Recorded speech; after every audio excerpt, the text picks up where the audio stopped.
Before we even jump into the material today, I actually just want to take a quick second to offer a really sincere blessing for you, our listener.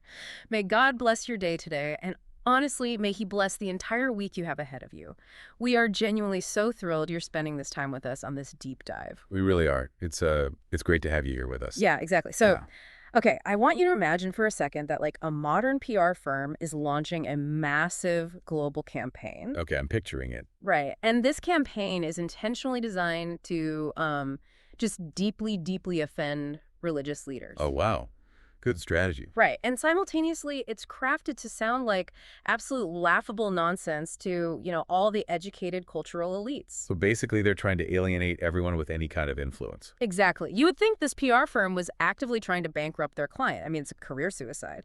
But 2,000 years ago, that exact strategy somehow built the foundation for the largest movement in human history. It's wild. It completely flips, literally every modern and ancient metric for success completely on its head. It really does. And we are going to get into exactly how that happened today. We're pulling our source material from the Holman Study Bible and the NAA Study Bible, and we're looking specifically at the first chapter of 1 Corinthians. Yeah, this is a letter written by the Apostle Paul. And he's writing to a community that was, completely fractured. They were obsessively climbing the social ladder. Which makes the opening of his letter so fascinating because it's honestly a masterclass in setting a trap. Oh, absolutely. It's so subversive. He's writing to this early Christian church in the city of Corinth, right?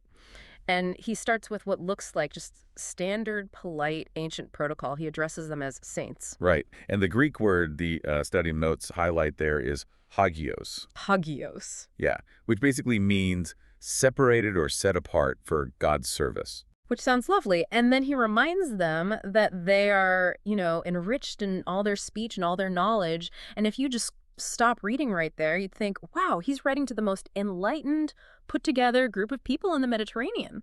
But the study notes point out the heavy, heavy irony in that opening. Oh, the sarcasm is real. It is. Yeah. Paul highlights their speech and their knowledge because those are the exact two things that are actively tearing their community apart. Yes. You have to remember the Greco-Roman world, right? Yeah. Corinth was this bustling, prosperous commercial hub. It was a place where status was just everything. Right. It was all about who you knew and how you looked. Exactly. Social mobility was largely tied to how well you could speak, how smart you appeared in public. So Paul is setting the stage to just completely deconstruct their entire value system. And he drops that polite facade pretty fast, doesn't he? He really does. He doesn't waste much time. Because word has reached him that the community is just splitting into these vicious rival factions. And the text mentions he got this intelligence report via Chloe's household. Right, Chloe's household, which gives us this incredible window into ancient commerce. Yeah, unpack that for us. Who was Chloe? Well, historically, Chloe was likely this very wealthy, prominent businesswoman. The phrase, her household, could mean her immediate family, sure, but the notes suggest it more likely refers to her network. Like her employees or something. Yeah, exactly. Her traveling servants, slaves, or business agents. They were traveling from Corinth over to Ephesus, which is where Paul was stationed at the time. Okay, so they were on a business trip. Right, and they essentially acted as whistleblowers. They sit down with Paul and give him this full, unvarnished report on the absolute chaos happening back home. And the chaos is that this church community is basically treating early Christian leaders like they're competing local politicians or like rival sports teams. Yeah, it's tribalism at its finest. The sources say they were aligning under these different figures. So one group is walking around claiming, I follow Paul, the literal founder of their church. Right, the OG. Yeah. Another group says, well, I follow Apollos. A third claims Cephas, which is Peter, representing the more traditional Jewish roots coming out of Jerusalem. And then there's a fourth group. Oh, right, the fourth group that claims, I follow Christ, which, that almost sounds like the ultimate trump card, right? Like they're just trying to sound spiritually superior to everybody else in the room. Yeah, it's the classic, oh, you follow a guy, well, I follow God move. Yeah. But to really understand why this was happening, especially with the Apollos faction, we have to look at how public speaking actually functioned in that era. Okay, because Apollos was known for his speaking. Exactly. Apollos was an Alexandrian Jewish Christian, and the study notes really highlight his incredible rhetorical skills. He was a smooth talker. Very. And in the first century Roman world, you had this thing called the sophist movement, which was incredibly influential. What's a sophist? Basically, philosophers and skilled orators who functioned as a hybrid of like modern-day rock stars and political power brokers. Wait, really? Like celebrities just for giving good speeches? Totally. If you could debate eloquently in the public square, if you could hold an audience, you gained immense social currency. People would pay huge money to be taught by you. Wow. So aligning with Apollos wasn't even necessarily about having a different theological belief than Paul. It was like a calculated career move. Exactly. It was about attaching your personal identity to the guy who sounded the smartest and looked the most impressive to the outside culture. It was basically an ancient system of patronage. You know, you hitch your wagon to the rising star to elevate your own status in the city. That is so wild. They were just taking the toxic competitive culture of Corinthian society and dragging it right through the front doors of the church. Which, honestly, we see the exact same psychological mechanism today. Oh, 100%. Think about modern celebrity worship or toxic online fandoms. People align themselves with a charismatic tech billionaire or like a flashy life coach or a political commentator on YouTube. Yeah, and they defend that personal brand with fierce tribalism. Right.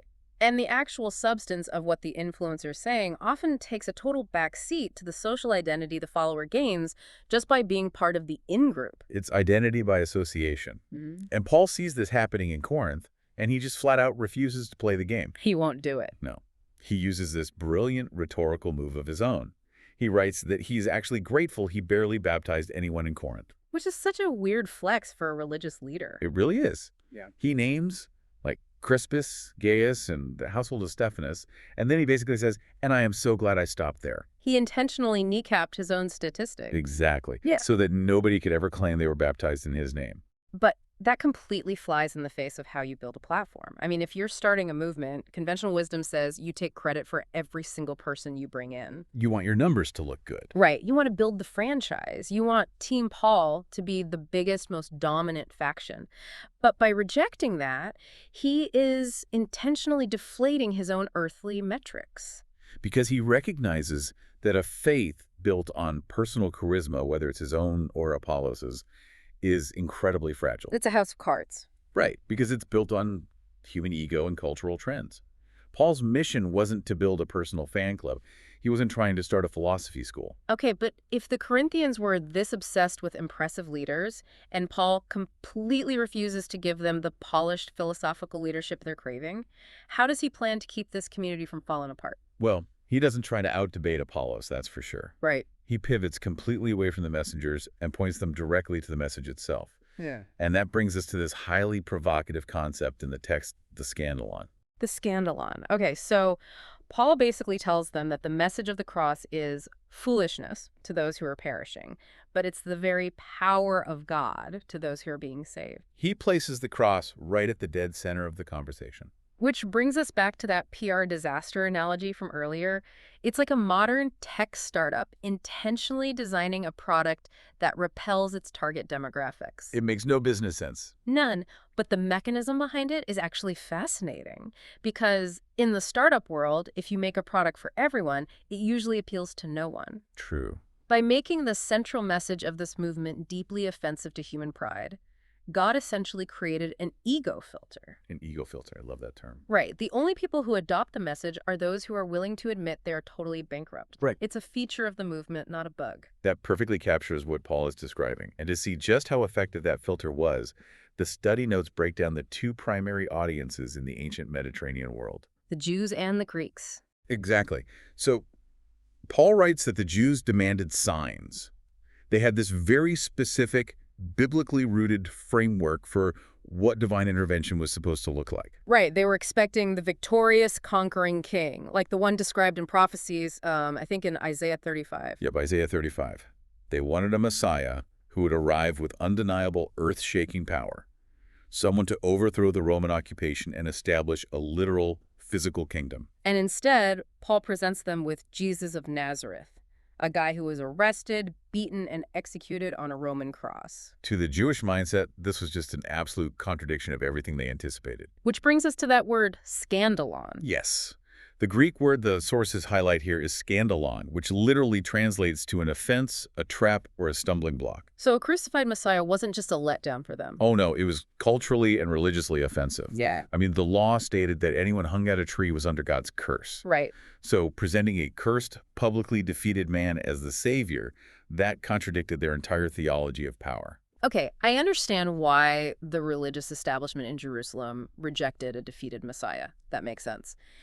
But the Greeks, the Gentiles, they are historically framed as these open-minded philosophers, right? Right, the thinkers. Yeah, so why wouldn't they just view Jesus as a tragic hero? Like Socrates, for example. Socrates was executed by the state, and the Greeks still revered his wisdom. Why does Paul use a word as harsh as foolishness for their reaction? That's a great question. The difference lies in the Greco-Roman understanding of the divine and, honestly, the specific horror of crucifixion. How so? Well, think about Socrates. He died by drinking hemlock.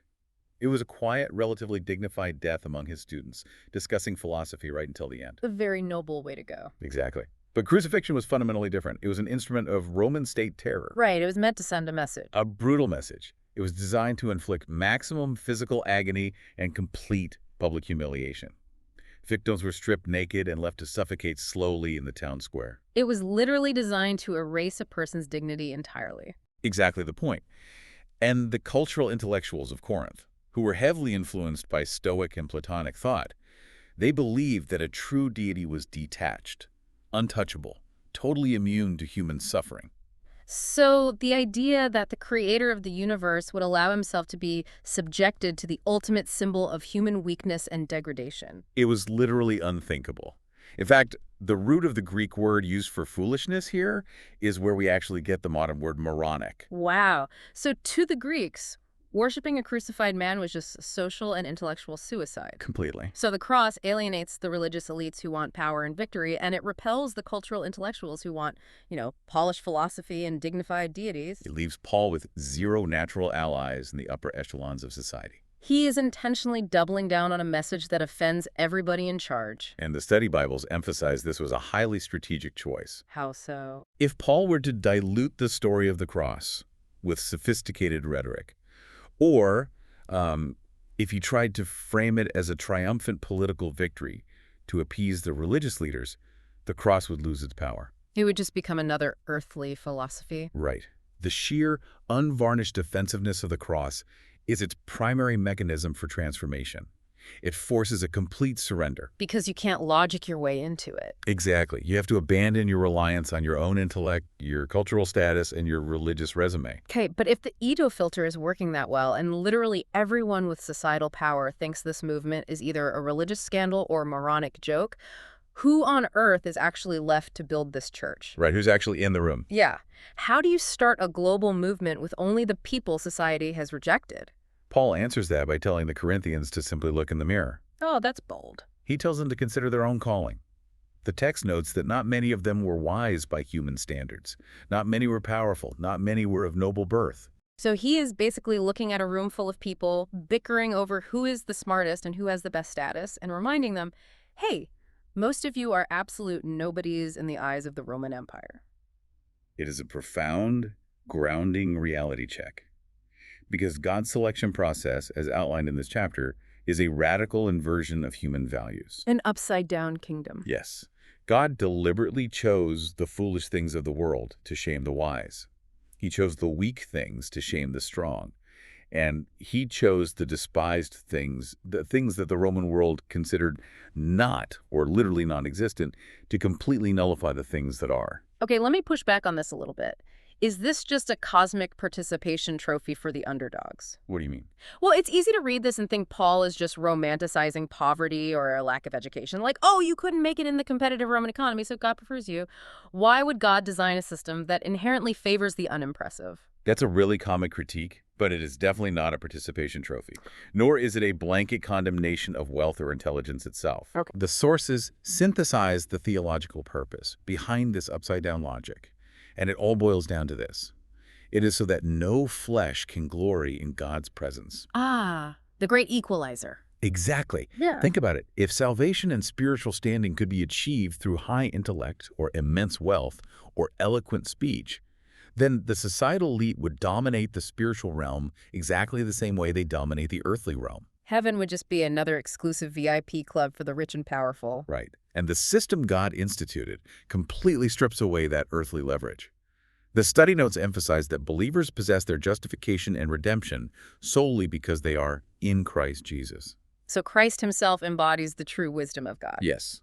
Whether you are a brilliant Greek philosopher, a wealthy Roman merchant, or an uneducated servant in Corinth, you approach the cross with the exact same empty hands. Your background and your resume provide zero leverage. None. The cross demands the realization that human strength is utterly insufficient. By building this movement with the humble, the weak, and the despised, God makes it undeniably clear that the transformative power comes from Him alone, not from human achievement or, clever marketing. Man, bringing this ancient dynamic into modern life, this upside-down logic is actually incredibly liberating. It takes so much pressure off. It really does. I mean, we spend our entire lives running on this treadmill, chasing after impressive degrees, trying to accumulate wealth, or striving for a job title that will finally validate our worth to our peers. We're desperate to be seen as the wise and the powerful by society's standards. Right. It is an exhausting way to live, constantly managing your personal brand and hoping you align with the right influencers to boost your own status. This is the Corinthian trap all over again. Exactly. But Paul's message completely bypasses all of those modern status symbols. If God's kingdom operates on a system where the weak, the foolish, and the despised are the ones chosen to shame the strong, it offers this profound sense of relief from the rat race. You don't have to win the earthly competition to have ultimate, unshakable value. In fact, relying too heavily on your worldly success or your intellect might actually be the very thing blinding you to the reality of what God is doing. Because the human tendency to rely on our own strength is our biggest blind spot. When you realize that the most powerful force in the universe operates through what the world considers weak and foolish, it changes every single metric you use to evaluate success, influence, and personal worth. Wow, we have covered incredible ground today on this deep dive. It's a dense chapter for sure. It really is. I mean, we started by looking at a community in Corinth that was fractured, turning early church leaders into these status symbols and creating a culture of basically toxic fandom. Right. And we saw how Paul bypassed their demand for eloquent philosophy by pointing them straight to the scandalous, offensive, foolish message of a crucified Christ. A message intentionally designed to short-circuit both religious demands and intellectual pride. Exactly. We saw how that intentionally offensive message created an ego filter, establishing an upside-down kingdom where human boasting is completely eliminated. A space where true worth is found solely in connection to Christ rather than climbing a societal ladder. It completely redefines power. It does. And, we still live in a world that aggressively worships the loud, the powerful, and the intellectually elite. I mean, our digital algorithms literally reward the most charismatic, the most controversial, and the most visually impressive voices. They do. And I think the question to reflect on as we wrap up is this. Where in your own life might you be rejecting something beautiful or true or deeply meaningful simply because it doesn't look impressive enough by society's standards? Oh, that's a great question. Are you ignoring a quiet, profound truth because it lacks the slick production value of a loud influencer? Are you missing out on real wisdom because it comes in a package the world considers foolish? That is a thought that should challenge all of us this week. Sometimes the most profound power looks completely unimpressive to the rest of the world. Well, thank you to our expert for walking through this ancient letter and its massive implications with me today. It was my pleasure. And to you, our listener, thank you so much for joining us on this deep dive. We always appreciate your curiosity and the time you spend with us. As we sign off today, we want to leave you exactly as we promised. God blesses all the listeners. Take care of yourselves and keep learning.